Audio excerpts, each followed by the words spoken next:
Ready. Anybody?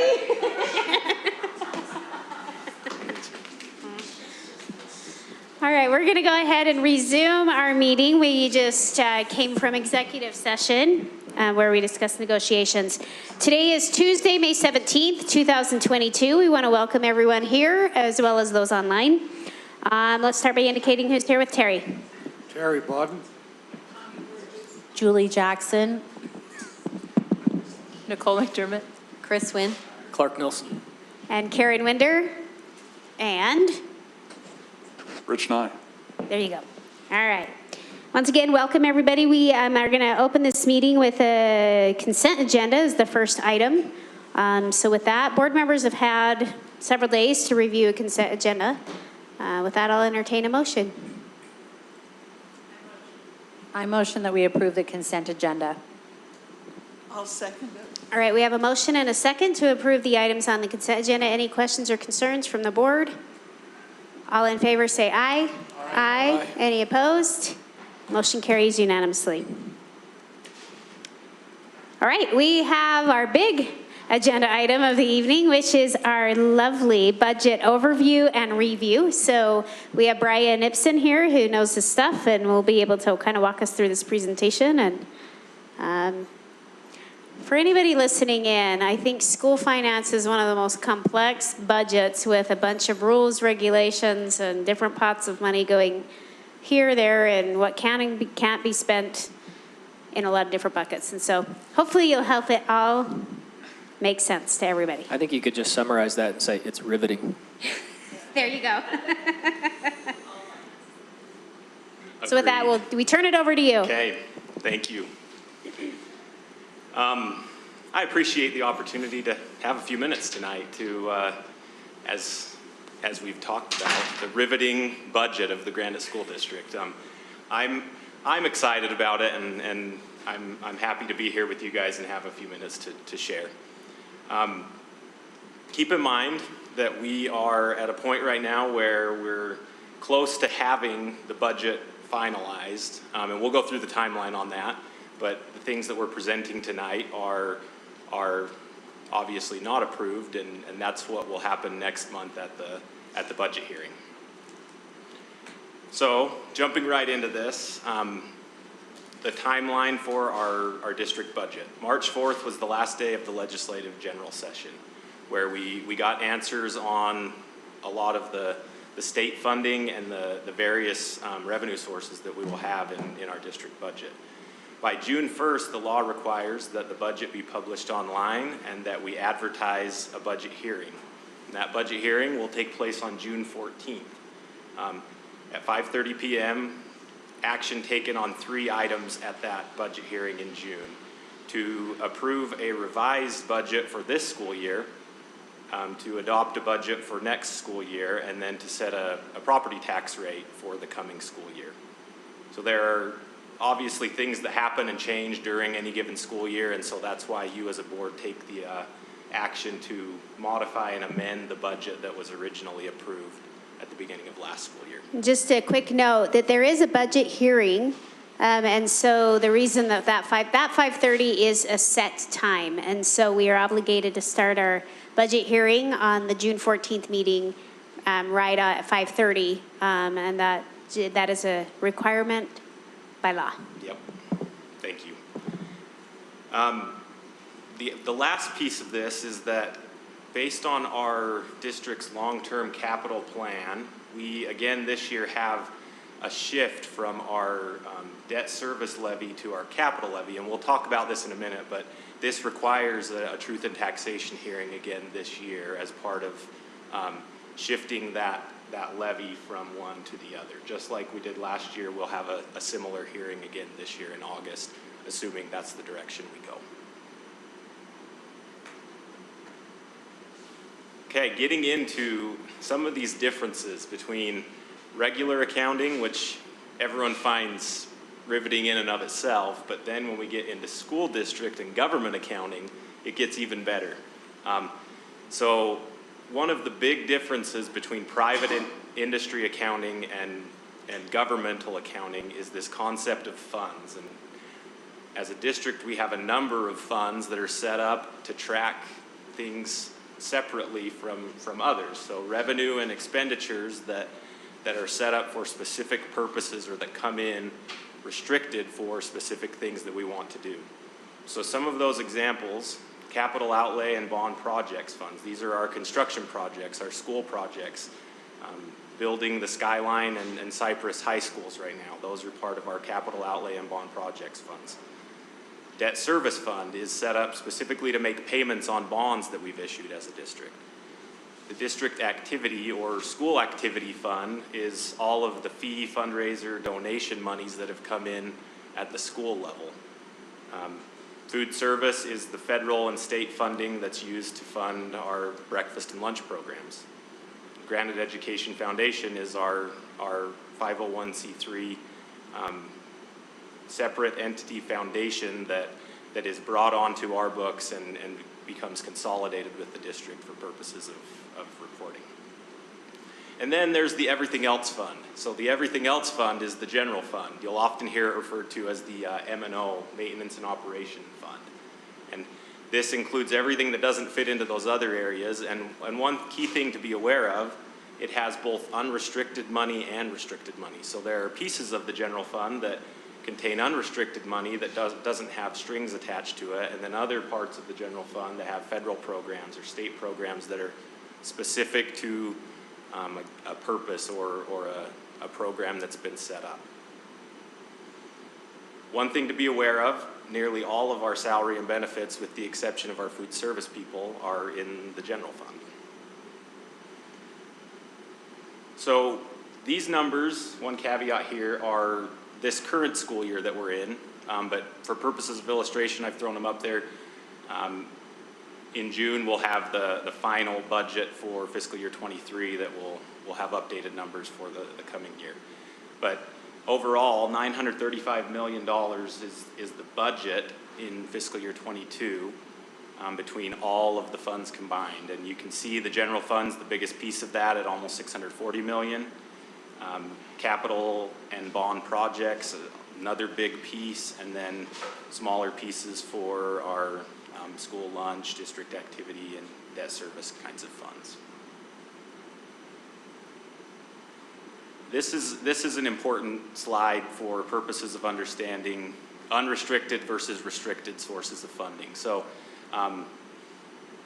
when we say unrestricted, again, that basically just means no strings attached. We're given funds, and we, as a district, can determine how we want to spend those funds. So the main sources of unrestricted funding in our general fund are the regular WPU funds that come for the kindergarten and grades 1 through 12 program.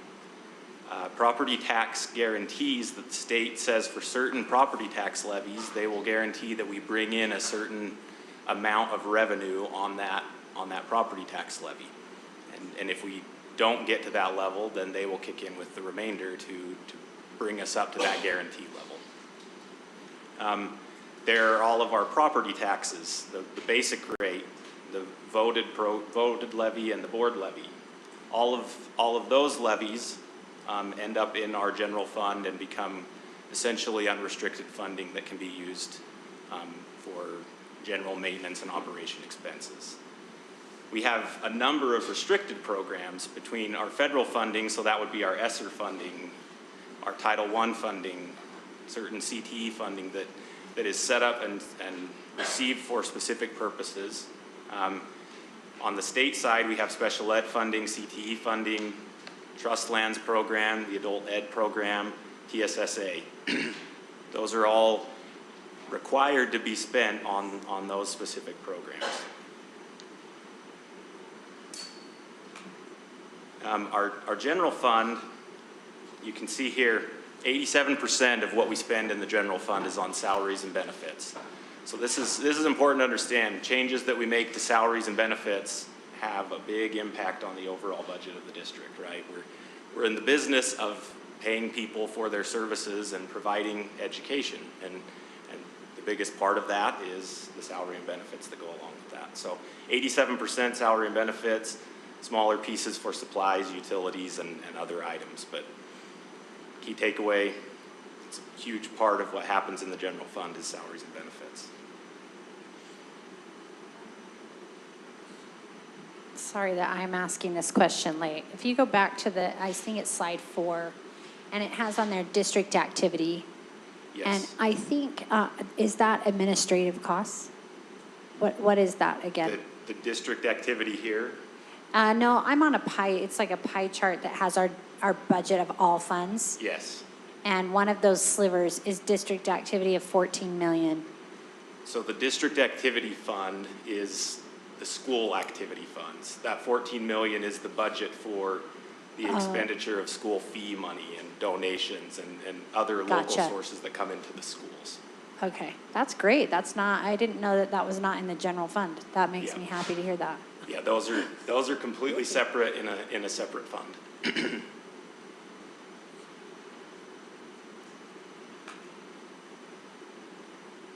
Okay, in fiscal year 23, there are a number of new programs and new restricted sources of funding that I want to touch on really quick.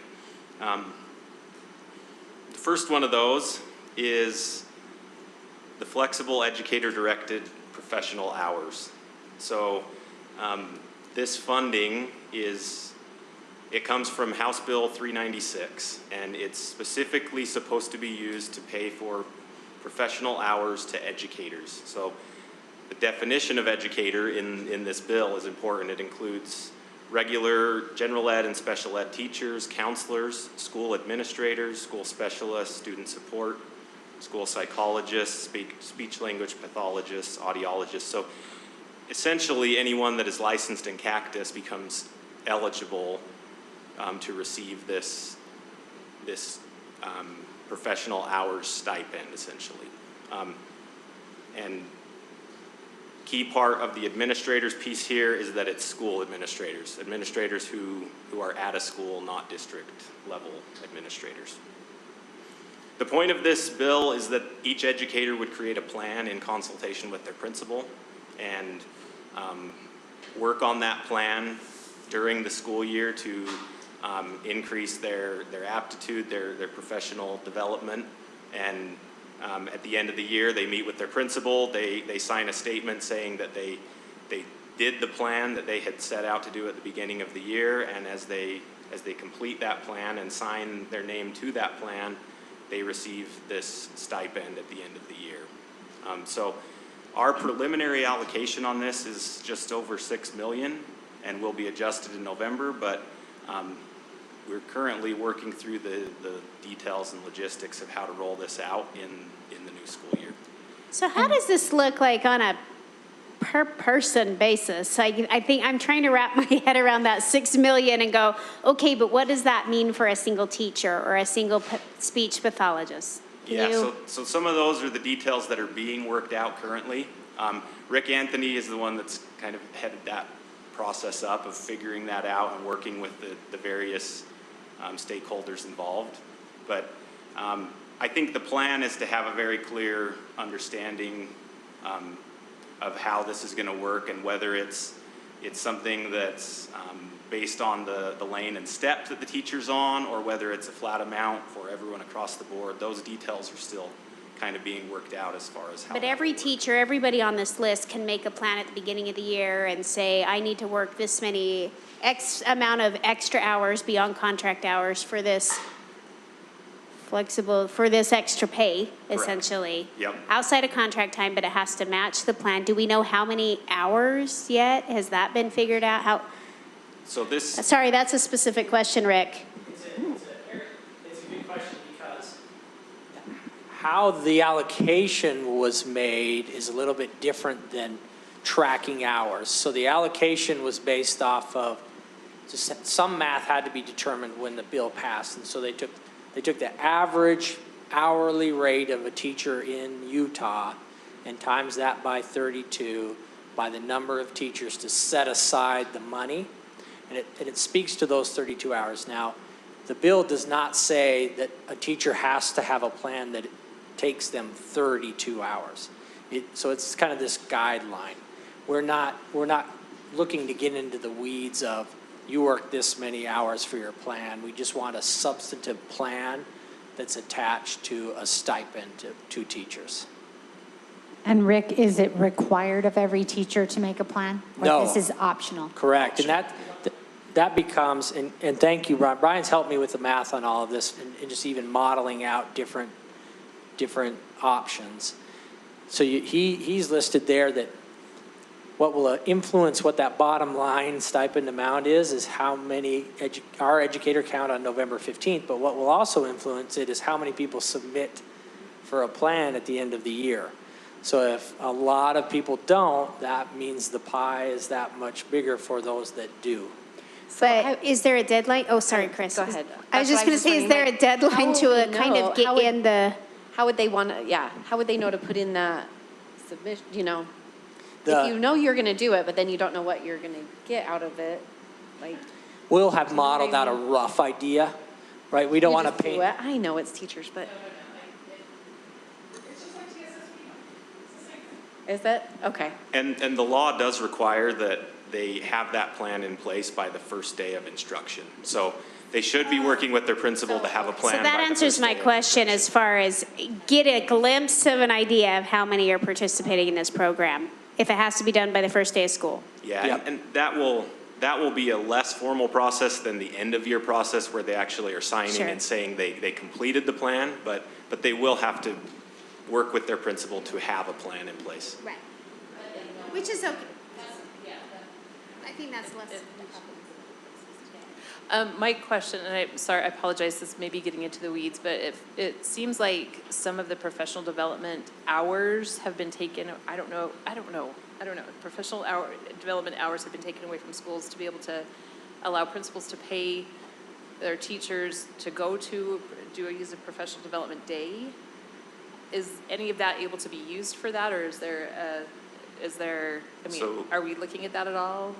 They were pretty specific that this is to be stuff that it's educator driven. So they determine what their plan will be. They work with the principal to run that by the principal, but it's not something that the district or the administrator could mandate that they do this specific thing for. No, not necessarily mandate, but like if you have a conference that you want to go to, currently as it stands, correct me if I'm wrong, but the teacher has to take a personal day in order to go to that conference.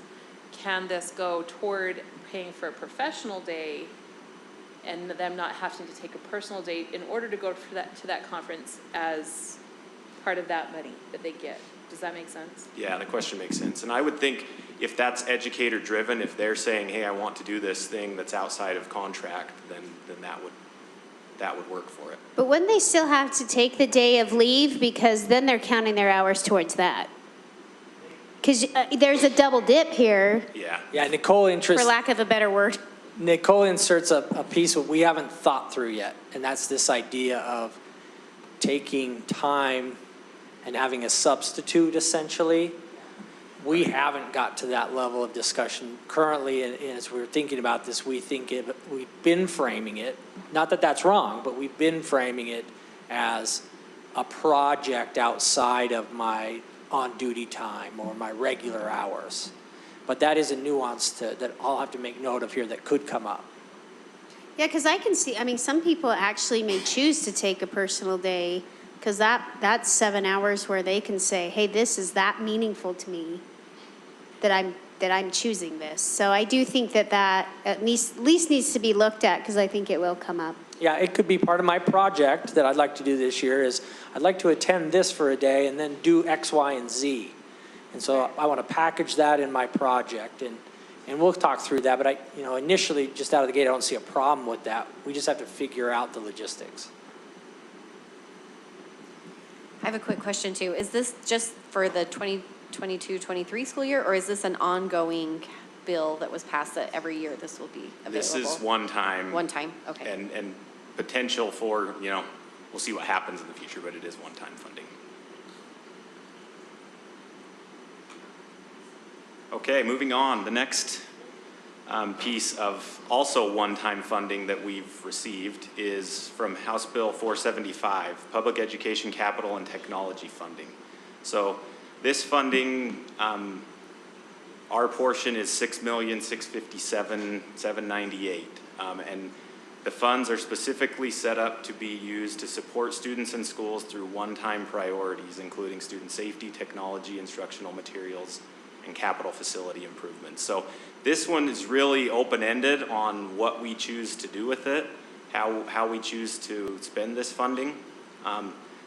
There are two potential uses that we have kind of already outlined here that obviously your direction as a board would be critical to making decisions about what to do with this. But one potential idea is that we have the Westlake Junior reconstruction that's currently ongoing, and this funding, part of the genesis of this funding was to address capital facility needs in our schools and places in our schools where we have earthquake issues or potential for problems, right? And obviously the Westlake Junior rebuild fits that, but overall, I mean, I guess to get into the weeds a little bit on the Westlake Junior piece, we reached a settlement and have approximately $37 million in funding that's coming from insurance proceeds on Westlake Junior, and we have an additional 24 to 25 million that will be funded through other funding sources. And those other funding sources include the potential for some funds from FEMA to fund that. So Don Adams and his division are working through the process of requesting funds from FEMA, and that's still totally up in the air as far as whether or not those funds are going to materialize. Do they have a timeline that it could, like they would let us know by? Well, that's a good question, and we don't currently have a timeline. We're hoping to have answers, but we currently don't have answers on when that decision's going to be made on whether we get those funds. Did you want to add something here, Don? I'll try. You succinctly put the open-ended process that FEMA has us in is a challenge. FEMA Region 8 is not as fast as other regions because they don't have it happen every year like Florida. So right now we're in an extended Q&A period on submittals of a series of projects that we hope to have completed by the end of the month, sent in, and that would go to their Consolidated Resource Center. So we are hopeful, as their project manager has said to us, that this is the last series of back and forth question and answer that we'll have to go through before we get into their full analysis stream, which is a 6 to 8 week process. So I may be able to tell you at the end of the summer where FEMA is at on a funding stream for Westlake, and if it's adequate, you could reallocate the $6.6 million to other structures. Don, is it safe to say we know we've gotten word back from FEMA on the Eisenhower piece, so we know that it is coming, it's just, as you mentioned, slow? I mean, do you feel that way? Yeah, FEMA had fewer questions on Eisenhower, and so we did some structural upgrades there, and they reimbursed us $650,000 for that work. It was the right thing to do, whether we got reimbursed or not, but it was good to have it. So again, much easier project than going through Westlake. This is very complex. FEMA does really well with infrastructure. It's not so easy with vertical construction, so there's a lot of back and forth. So the one thing to note about this funding is that it's available to spend through fiscal year 25. So it's not a spend it in fiscal year 23 or lose it. We can carry this for a number of years and make decisions down the road about what we do with it. So this is not ongoing. One-time funding. One-time fund. Thanks, Brian. Yep, thank you, Don. Also, I'm wondering, Brian, if this, as well as the prior restricted funding that goes toward the professional hours, are those then in the general fund? That's where they're accounted for? So the first one definitely will be in the general fund. Depending on what we do with this one will determine whether it's in the general fund or in the capital fund. Oh, okay. Right? So it could be either of those two. And another, I'm not sure that I necessarily need it addressed here, but as I'm looking at this technology funding, it's raising my like bringing to mind our online school the one that is synchronous, not asynchronous, that has only been allocated funding for 2 years via our ESSER money. And that's something that I think that we as a board would benefit from saying, okay, what's going on with that? How's it looking? Is this something that we need to continue to fund or figure out? Because I guess this would be the end of year 1 on that. Am I correct? That's the end of year 1. So just while that's on my brain, I wanted to say something about that. Okay. The other potential use of this funding, and we'll get into this piece in a bit, is our digital curriculum adoptions have increased in price significantly over the past few years. Most recently, the K-5 math curriculum adoption was significantly more than the previous adoption 6 years ago. And so we'll talk about that in a bit, but that is definitely an allowable use of this funding as well to help cover some of those increased costs for curriculum. Hey, here's a great piece of funding that really worked out well for Granite recently. HB 193 was the full day kindergarten bill from this previous session, and we got word back a few weeks ago that our piece of that full day kindergarten funding is $2.7 million, which is really good. We were happy about that, and that allows us, with the increase in the existing funding, the OEK funding was the existing piece. We also got a $172,000 increase on that funding. So overall, this will allow us to provide over 100 full-day kindergarten classrooms next year, and that's awesome. I don't know if you know this, and maybe somebody speak. 100 out of how many? What? I mean, how many kinder classes? Does anybody know that? Even a ballpark range? Is it half? Is it 100 of 200?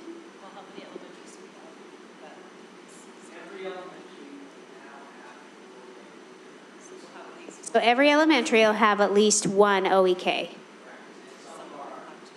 Some will have 2. Okay. So, ladies and gentlemen, we've been able to, with this funding, add the latest numbers with this additional funding we've been able to add. It is. Speak closer. There it is. We've been able to add 47 full-day classrooms in addition to our existing, making us at 127 full-day. Too close, Rich. We have some technical adjustments, but anyway, 127 full-day kindergarten classrooms district-wide. When do they know if their school is getting a new full day? Do they know already? They know, they do. So they're Yep, they hiring know and now. putting that out, okay. Yep. And part of the allocation, the increase in the allocation is the formula that was used took into account at-risk type of demographic population analysis that the state board did. And so it really is intended, this first rollout with this allocation, to target some students that need it more than others. I'll just put it that way. So we're glad to expand this program. We anticipate, given the bill that was passed, there'll be another $12.3 million from the legislature next year, and another after that. There is some discussion because, as you recall, it wasn't as funded as originally proposed. The fiscal note is considerably less. But there is still some ongoing discussions and commitment to really expand this. So as you can imagine, as our district has been the beneficiary of this earlier on, some districts haven't seen this same type of increase for various reasons. And so the idea for the state is for all students and families who would like it would have access and opportunity to receive it. To build on that, so currently we're funded at 0.55 WPUs for a kindergarten student, and the goal in the legislative session was to get that bumped up to where kindergarten students are just funded like any other K-12 student or grades 1 through 12 student. Knowing what I know now, I'd like to apologize if there was any disdain in my voice in the post-legislative session report on this particular bill. I stand corrected, but I maintain my indignation on the other bills that I referenced. Good clarification, Ben. Do any of you guys know why our OEK funding doubled? And also, I guess that is money that comes from the state also? Yes, all of this comes from the state, and the OEK funding increased by 172,000. So it went from about 3.5 million to 3.7 million. Oh, I'm sorry. I saw those numbers wrong. Yeah, and then Gotcha. that, So it's not that much of an increase. right. That piece is not much of an increase, but the full day kindergarten funding is 2.7 additional. I saw that as 1.7 million and that, okay, I got it.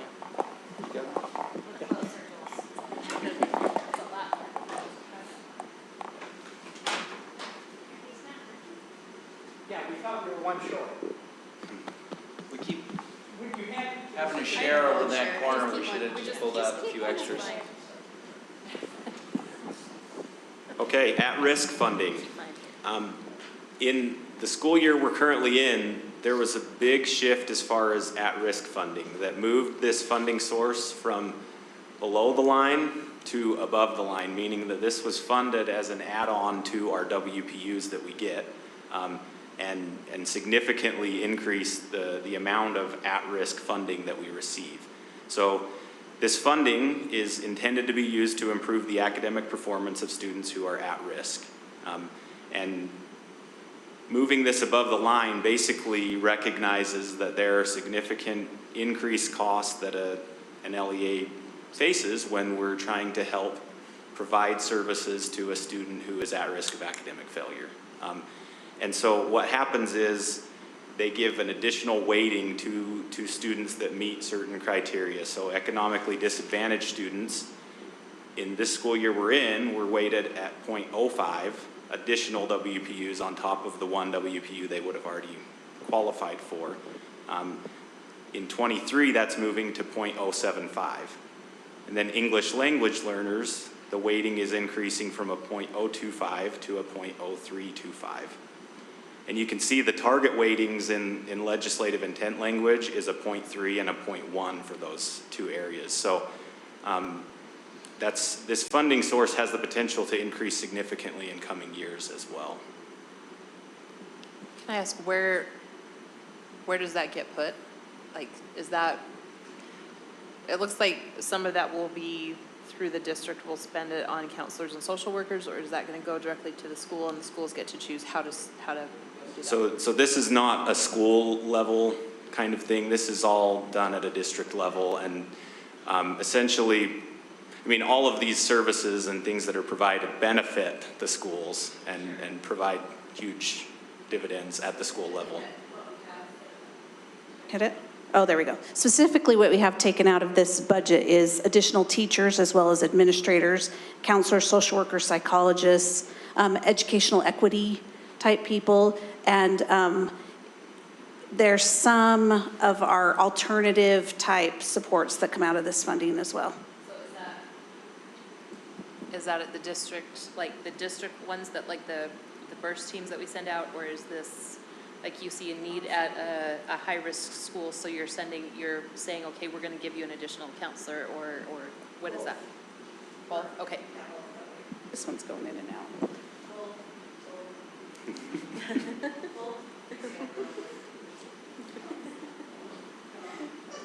This one's really exciting to the end that it really was born out of work that occurred in the interim, summer and fall of 2020. It was part of the 2021 session. This was Senate Bill 142.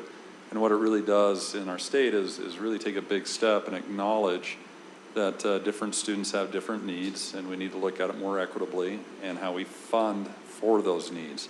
And so the commitment is a long-term commitment, as you can imagine, getting to 0.3 in the increments that we're going. It is the long game, but it will really serve our community, our students who are at risk better, and help us better meet their needs as we utilize those funds in the future. Right. So with that, are they now realizing also that maybe we should be counting them differently? Like on our dashboards and everything? The State Board of Education, in coordination with the legislators, are looking to revise our accountability systems. I serve on a committee to do that. It's been going on now for about 8 months. And so we're really putting together a package that will require us to work with the Department of Ed and potentially submit an amendment to our consolidated state plan to the Department of Education under Tssa. So it is still to be determined. At this point, our working groups don't have a draft, but we have concepts that capture many of those principles that really reflect the good work that's going on in our schools and some of the challenges as they may be present. That's just encouraging to see that they're recognizing that there is additional supports that are needed, so hopefully that translates. So thank you. And one key thing to note as far as services we're already providing, we are providing a lot of services that would qualify under this funding as intended to improve the academic performance of students that are at risk, right? And so there's always a good opportunity to, we're subsidizing essentially these services that we're providing currently, and that allows us to use some of this funding to free up some of those funds as well. Yep. Okay, the last piece of restricted funding is the TSSA, Teacher and Student Success Act funding. This is not a new program, but the allocation we're receiving next year did increase by almost $2 million. This is the one where the bulk of this funding goes to the schools, and the schools make plans on how they're going to spend the funding. They work with their community council, they work with stakeholders in the community to determine how they're going to spend this, and they create a plan. And so this increase there will allow for additional allocations to the schools. It also, 25% of this funding under the law can be used to help increase salary and benefits for certified school staff. So we take advantage of that and use 25% of this funding in that way. Now, if I remember right, each school makes their own plan. Does that come to the district? Yes. Do we, as a district, do you approve that, or? We've created and you'll see this, we've created a plan to rule them all, if you will. So it's this combination continuous improvement plan is what we've named it. And it includes the planning for land trust, for TSSA, and just your school student achievement plan as well. So this consolidated document that takes a lot of these ideas, but still separates out the different requirements amongst different funding sources to be able to meet those. And is this money budgeted out like per student? Is that how you allocate it?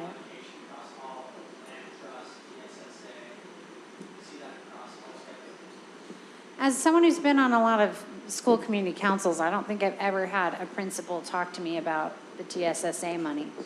So I'd really love it if we can kind of push that, because I think that is important to have that feedback. Yeah, that's interesting, because I've been in a lot of community councils that do talk about TSSA and how grateful principals are, because they're the ones writing all these plans. And so this idea of consolidation to make it less cumbersome on our principals' time, that they can have the CIS program, or what is it? That. CIP. There's too many acronyms in education. Anyway, to make that one plan, and I actually sat through, and it was pretty detailed. I was at a community council, and they did just that. They went through the overall, improvement plan. Yep. But then they had the different sections that tied into TSSA and now that you say that, when I am as a board member coming and I am seeing them go through that. Oh, good. But as a community council member, I don't remember doing that. So I think we're doing better at it, is what I'm saying. Well, TSSA is relatively new. That's if you're going back years, then it wasn't a thing. Not cool, guys. Not cool. How long has TSSA been? 4 years. Anyway, so we appreciate the efforts made to kind of consolidate this for the principal's benefit and community council's benefit to have, instead of keeping track of all these other plans, to have one plan. Okay, we're going to jump right into kind of a high-level view of the ongoing general fund budget for next year and where we're at as far as new funding and new expenditures for next year. So this chart shows you the changes in the WPU value. So the weighted pupil unit is the foundation of funding in Utah. It drives essentially everything as far as the state funding goes.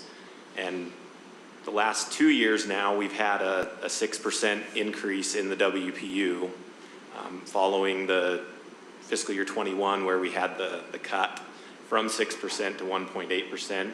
We've had 6% in the 2 years following. You can kind of see how this ebbs and flows as the economy does well or the economy struggles. It goes up and down. And so in fiscal year 10 and 11, we didn't have any increase in the WPU.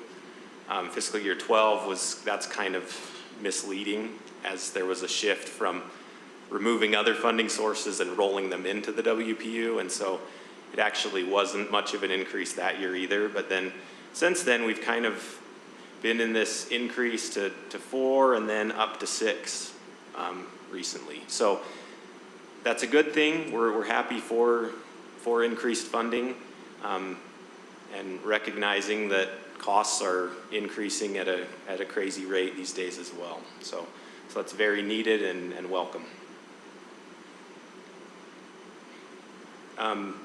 One thing to note about the way that funding works is that as a district, we levy a property tax called the basic levy. And that basic levy combines with the state funding to fund this basic school program. And so those two pieces together are what we get to fund the value of the WPU and those other basic school programs. Meaning, if we collect more in basic levy revenue, we just get less in state revenue to fund that full cost of the basic program. So new funding sources this coming year. WPU increase of 6% gives us approximately $15.7 million. We have those levy guarantees that we talked about earlier that are going to give us an additional $3.8 million. New growth in property tax, meaning new development and things within the district boundaries. This is not just home values going up, because as home values go up, rates are driven down, right? So it's intended to be revenue neutral for existing properties, but this 1.2 million comes from new growth that happens within the district. The other two pieces here come from that at-risk funding we talked about and the Teacher and Student Success Act funding. So the TSSA funding is that 25% piece that we talked about to fund increases in salaries and benefits for teachers. This at-risk funding piece is the portion of that funding that we're kind of using to cover things that we've already been doing as a district. So we've already been providing services for at-risk students, and we're essentially splitting that funding and saying a portion of this is going to help cover things we've already been doing, and another portion is going to fund new things that we're going to do in fiscal year 23. So Brian, earlier you were showing us the $6 million that was for the, I'm just not seeing the money that's for the public education capital and for the educator director professional hours. So where is that on this slide? This is intended to be the unrestricted funding, right? The stuff that is for our ongoing budget, overall, a summary level. This is what we have in unrestricted new funds. So the 23.6 million is not all new sources, just the unrestricted piece of funding in the general fund.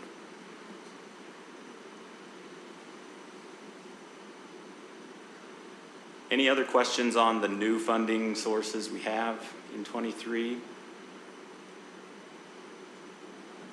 Okay, new expenses, new expenditures for the coming year. So contractual considerations, we always, every year, have costs for step increases. As employees move up the salary schedule, there's a cost involved with that. So $5.9 million in step increases. We do anticipate some turnover savings from employees that are retiring or otherwise leaving the district that will result in some savings. This year was the first year in a while we have premium increases for health insurance, which we've been lucky enough to not have those for a number of years, but this year there is a premium increase as health insurance costs go up, and especially post-COVID, we're seeing a pretty big increase in claims. Brian, I'm sorry, can you explain that step increase again? It's 8.4 million total, but then it's the 5.8 million.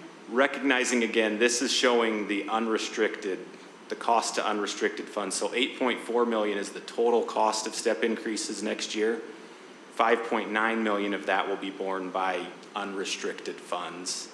And then there are employees that are paid with restricted funding. So that would include CTE employees Gotcha, okay. or others that are paid with restricted sources of funding, and those funding sources will bear the cost of those step increases. So 5.6 million approximately in contractual considerations. We have CTE maintenance of effort that is increasing by 608,000. What this means is as we get funding from the state for CTE, they have a required amount that in order to participate in the program, we have to contribute district funds into the program as well, and that is increasing by 608,000. So we'll have an extra burden on district funds to essentially add into the CTE program of 608,000. Is this 50-50? They pay 50%, we pay 50%? So our maintenance of effort is actually lower than 50%. What we're contributing in isn't quite as much as the amount that they're contributing in. Yeah.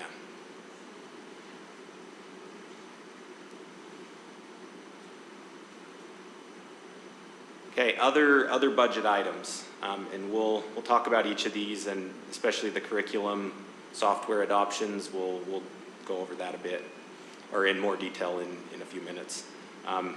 So $760,000 is the amount on that curriculum software adoptions. This again is getting back to that conversation we had earlier, that costs of digital curriculum are going up significantly, and gone are the days of the paper textbook that if you say, hey, we don't have funds to buy a new textbook, well, then you can use the paper textbook for a few extra years. Well, now you buy a piece of software and it lasts for 6 years, because at the end of 6 years they turn off the license and you can no longer use it, right? And so not only do we have to purchase this more frequently, but the cost of that digital curriculum is going up just as a result of inflationary pressures and other things.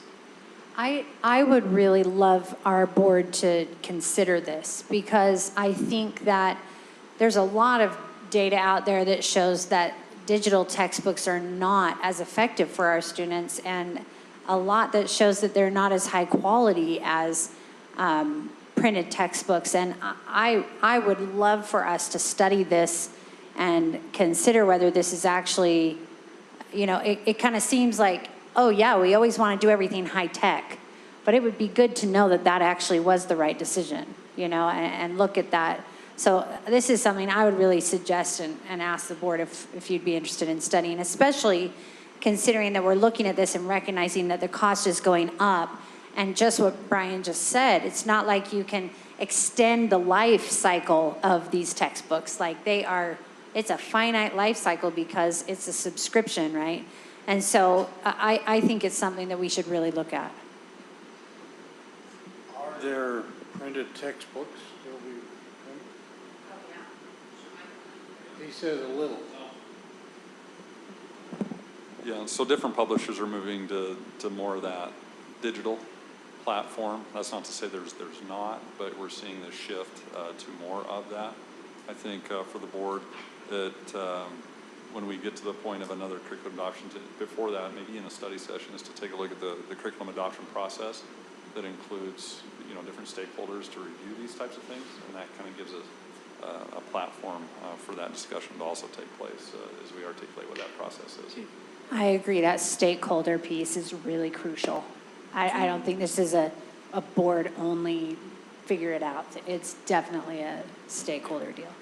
Do most of the curriculum digitally, do they have paper workbooks or just some of them also? I have some experience with this, I'll just put it that way, where we're in this transition in this digital age to where we're moving from print to digital. And so to that end, working with some publishers, they've provided for us a digital license, and I'm not going to name names, and it just happened a couple of years ago, but anyway, they'll provide us a digital license to all the digital resources, and then they charged us. So you essentially get charged twice, one for the digital license and one not for them to publish it and bind it for us, but to give us copyright access to copy and bind our own with their material. Yes, to make our own textbooks. So, and I'm not saying that was one, but we see that, right, in terms of, and maybe there's other vendors, and like I said, we're in this awkward phase where we're making this transition between the use of these resources, and so it's iterative, and so where it was, 2 years ago, maybe not be where it is today, may clearly not be where we're at 5 years from now, but that's been a recent experience. But that's why things are going up. Yeah. Well, and it's hard because I hear your concern, Julia. I think it is something we've got to look at. I know we need to, quote, be with the times, and there are a lot of advantages to technology, but some feedback I've heard from parents is, where's the textbook? I'm trying to help my child with their math or their science project. I just need to flip through a physical book, even if there were one available in the classroom or a class set or something they could check out. So I'd be willing to kind of look at this I feel like a I'm little hearing further. it from teachers, a lot from teachers, and a lot from parents. Both have come to me saying, where's the textbook? Which is not, we can't figure that out today, but we appreciate you bringing this budget Right. to us, so there you go. Sorry, I'm Back all on topic. tangents today. No. Legitimate concerns. So the other piece of textbook funding that is needed for the schools is the rule that went in place, the USB board rule this coming school year, prohibits them from charging fees for textbooks or textbook-like materials. And that definition is broad. I think Dr. Muse talked about this in a past board meeting, that is a all-encompassing definition. And so a lot of things fit under that. And this $600,000 is intended to be a pot of money that the schools can draw on to cover those expenses that they can no longer fund with fees at the school level. Transportation is essentially just the increased cost of fuel and repairs, and anyone who's been to the gas pump knows that this is a legitimate thing for this coming school year. One of the major costs of the transportation department and fuel and repairs are definitely increasing in cost. The school resource officers is just an increase in our contract with Unified Police Department for providing those officers, and that's built in there as part of that step up in cost for the officers that they provide at our schools. The Effective Teachers in High Poverty Schools program allows for certain classrooms in high need elementary schools to have smaller class sizes, and that requires a district match. And so we're essentially just building in that match to say we plan to fund this program long term with district funds. The morale funding is funds that are intended to be used for schools to do faculty and staff get-togethers and parties and things of that nature. And this funding was intended to say, okay, let's make sure that we use this for those kinds of things and don't try to get around policy or get around the things that are in place. Just give them morale funding that's specifically intended to be used. And this came up, if you recall, how we suspended that policy briefly to allow a little bit more flexibility, because with the food, do you remember that? And so is that where this is being budgeted to kind of give each individual principal funding to say, you know what, we're not going to be nearly as restrictive as we once were? So because I want to provide that that flexibility for them to take care of their own faculty. Right. Out of that conversation came an increase to essentially double the amount of morale funding that they get. And this morale funding is set up as something that's outside of the normal policies and procedures surrounding food purchases. So you can your morale committee at your school makes determinations about what to do with it, and you have parties and get-togethers for staff and employees. So I'm really happy to see that, because we talked about that earlier in the year. So I'm glad that was incorporated and seen through. Is there, just part of that, just out of curiosity, is there something that goes like to our maintenance department and they have a fund for that? Do they, like all our departments? So district everybody has departments get this funding as well. Every department or school that has contract employees gets funding. And then there are some other miscellaneous items that total $264,000. This includes, there are some additional sports that are being added in the coming school year that are going to require coaches to be paid.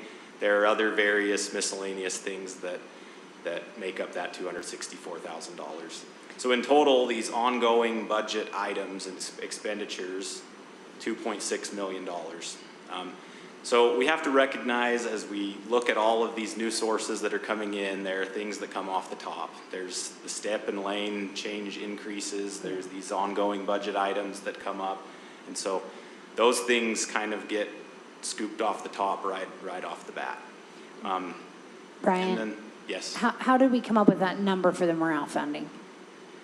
That was just to double the amount that was We given. just said, let's just double it? Yeah, it was in around $130,000 that was originally there for morale funding, and this last school year with one-time funding, we doubled that amount, and this is intended to build it into the ongoing budget.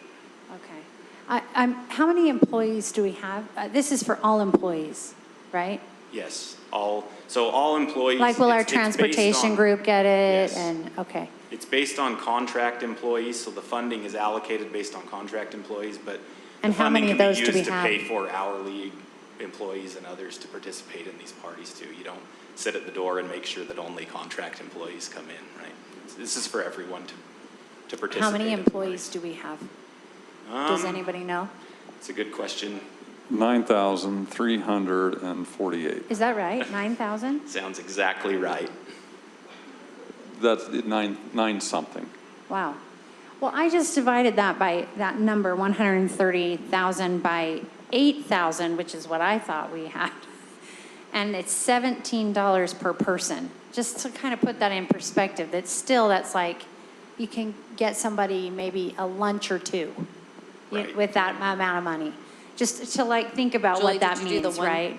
130, or that's what they're adding? I to took the fund? 130 and I divided it by 8,000 employees, and it came out that you could spend $17 on 8,000 people. So I think this Times is what they're adding, two. times Two, because there's already 130,000 in the this is budget. Well, that's much better. So 34 person. It's still, that makes me feel a lot better about it. Okay, great. Glad I asked. This is moving us from that level to double that level. Any other questions on these specific budget items? Okay.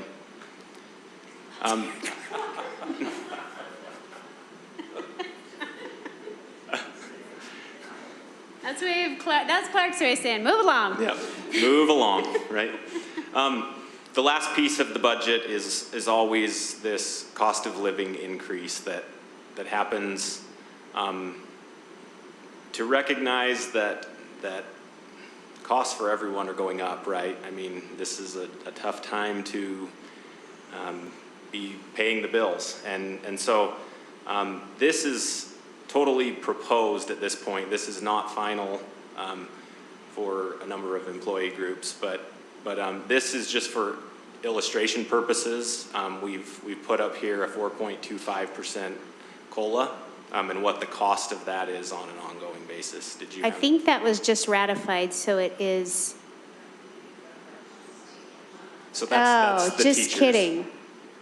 For teachers, I see where you are now. Yeah, I'm with you. It just takes me a minute. Sorry. right.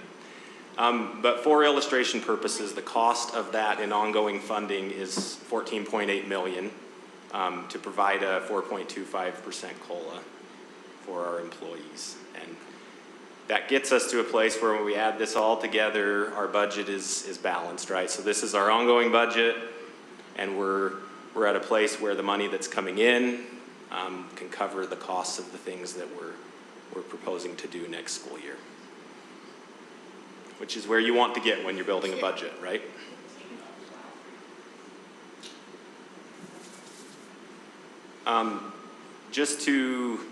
So that's the general fund overview and where we're at as far as the ongoing budget goes. Just to kind of talk about this curriculum piece a little bit more. Like I mentioned, 5 to 6 year replacement cycle, and we've set up this, what I like to call a piggy bank of funding to cover curriculum adoptions. And so we're consistently budgeting to add money into this to cover those adoptions as we have future adoptions pop up. But what's happened is, like we've already discussed, the cost of those has increased significantly. So this is requiring that we get to a place where we're contributing, instead of 1.4 million, about 3.8 million per year on an annual basis to cover these costs of curriculum. And this is just the district provided curriculum and software for the core subjects. So in fiscal year 23, we put $760,000 in that ongoing budget, and then there's a recognition that we have additional pieces of that we need to tackle in future fiscal years with ongoing funds. So we're kind of funding a portion of that with one-time funds and a portion of that with ongoing money, and then intend to tackle more of that in future fiscal years.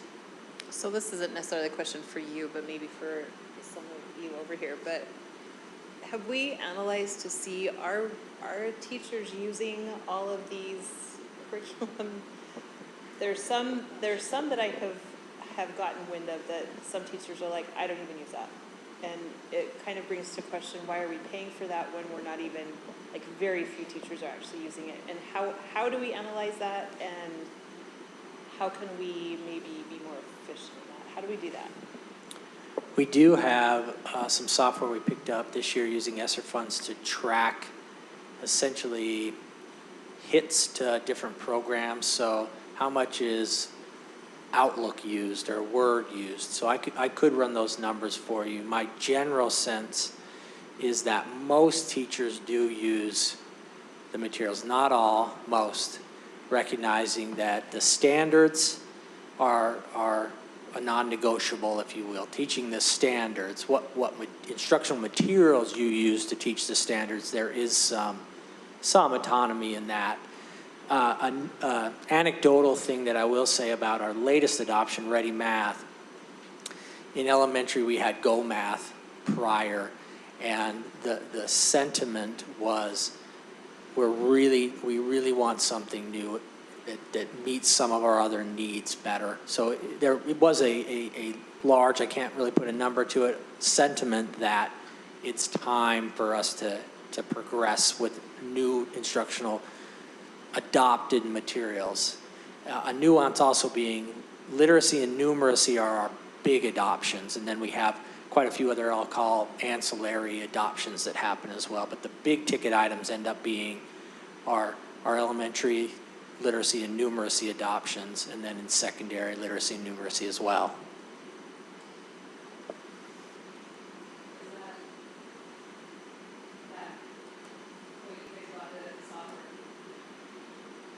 The software that you bought to track with the ESSER fund, is that something that we're going to be able to continue to have? Because, or is it just like, do we lose it once the ESSER money goes away?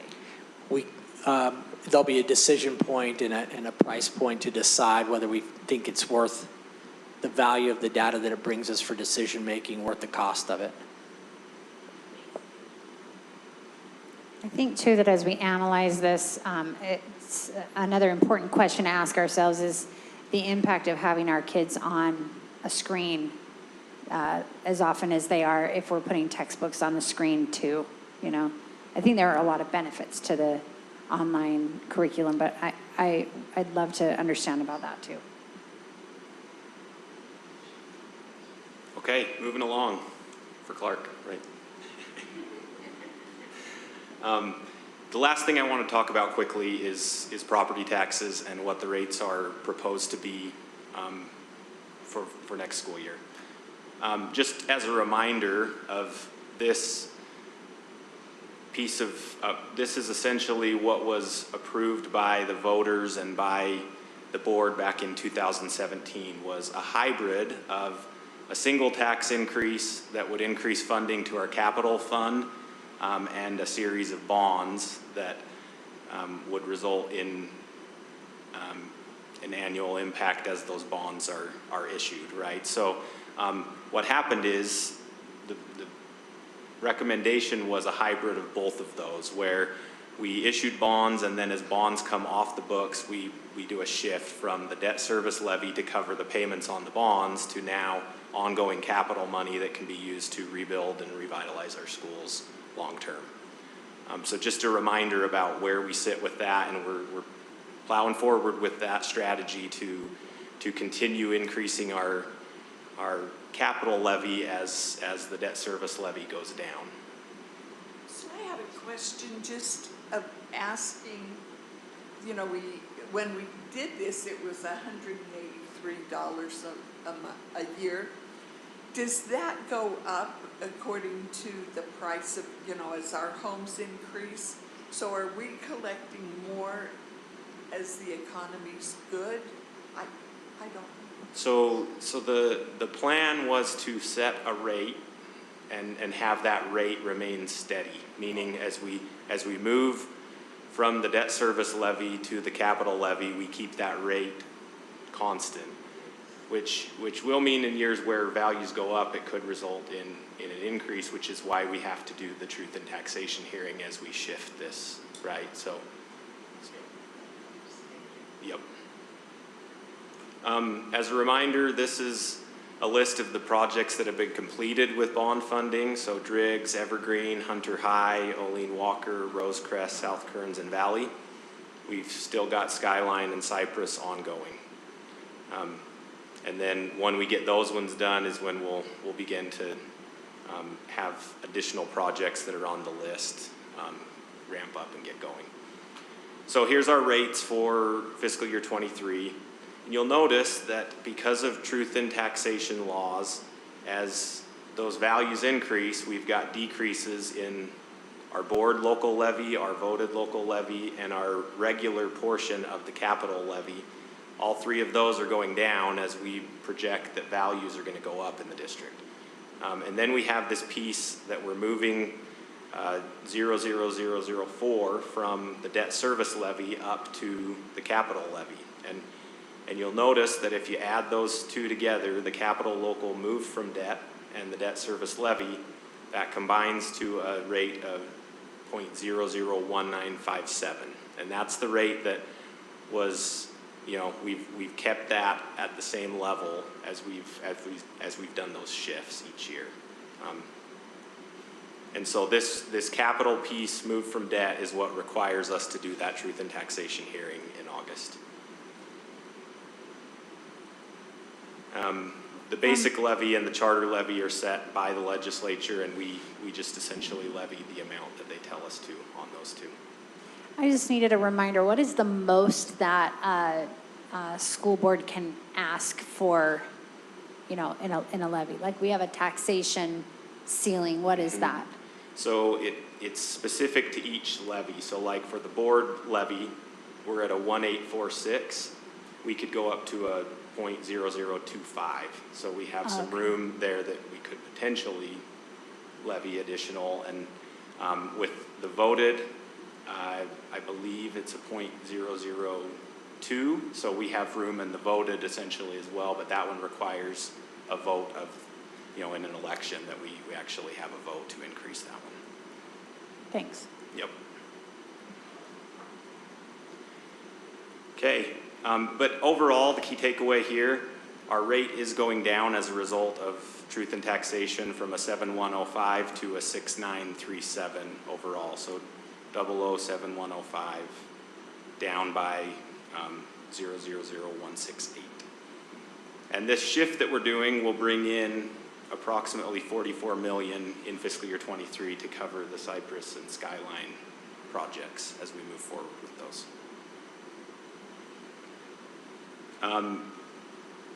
Even after these are approved in the budget hearing, there are adjustments that come as the State Tax Commission and the Salt Lake County Auditor finalize their assessed valuations. There will be some changes to them, but that revenue number that we set as we put the budget together will stay the same. So there could be some changes that happen in the summer months after we approve those rates in June.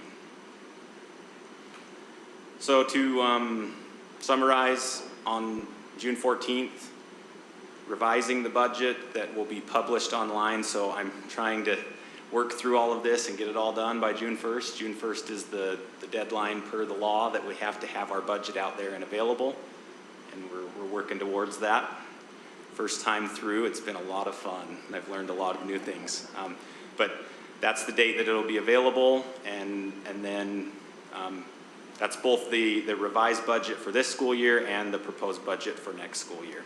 And then you will set the rate to be that .006937, subject to changes in the certified tax rates. So that was all I had today.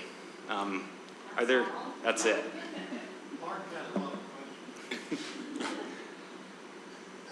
He just nodded. Are there any other questions that I can answer? Good job, thank you. I Thanks. know the first year through this is probably a little bit overwhelming, but you did fantastic in your presentation, and thanks for the slides. Okay, through, thanks. So, well done. All right. Let me get back to my agenda. All right, the last thing on our agenda this evening is an executive session. We have need of one for the matter of character and competence of an employee. And so with that, I will hear a motion. I motion that we move to executive session. I'll second. For the purpose of character and competence. For the purpose of character and There competence. you go. We have a motion and a second on the table to go into executive session for character and competence of an employee. This is once again a roll call vote. Let's start with Terry. Yes. Yes. Aye. Yeah. Yes. Yes.